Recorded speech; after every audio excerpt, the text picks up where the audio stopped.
సెలవులొస్తే పిల్లలకి సరదా, తల్లిదండ్రులకి భారం. ఇంట్లో వాళ్ళు అల్లరి చేస్తా ఉంటారు. ఆళ్ళకి తిండి అయ్యని, ఇయ్యని వండి పెట్టాల. ఇదివరకటి రోజుల్లో వండి పెట్టేవాళ్ళు. ఇప్పుడు కొని పెట్టాల. ఇట్లాగా అది ఒక ఎత్తు.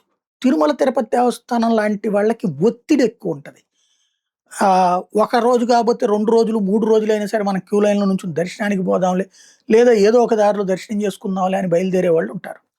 దాంతో తిరుమల కిటకిటలాడిపోతుంది. తిరుపతి కిటకిటలాడిపోతుంది.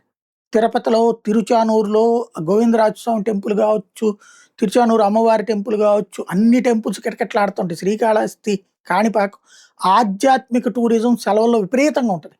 ఇప్పుడు అక్కడున్నటువంటి అందరూ ఈవోలు సిద్ధం గావాలి. బ్రేక్ దర్శనాలు, ప్రత్యేక దర్శనాలు ఇవన్నిటిని తగ్గించుకోవాలి. భక్తులందరికీ సాధ్యమైనంత వేగంగా దర్శనం పూర్తయ్యేటట్టు, అలాగే వచ్చిన వాళ్ళకి అంత మంచినీళ్ళు, వీలైతే అంత మజ్జిగ, వీలైతే అంత ఆహారం ఏర్పాట్లు చేయాల్సిన సందర్భం. తిరుమల తిరుపతి దేవస్థానం అయితే రెడీగానే ఉంటది.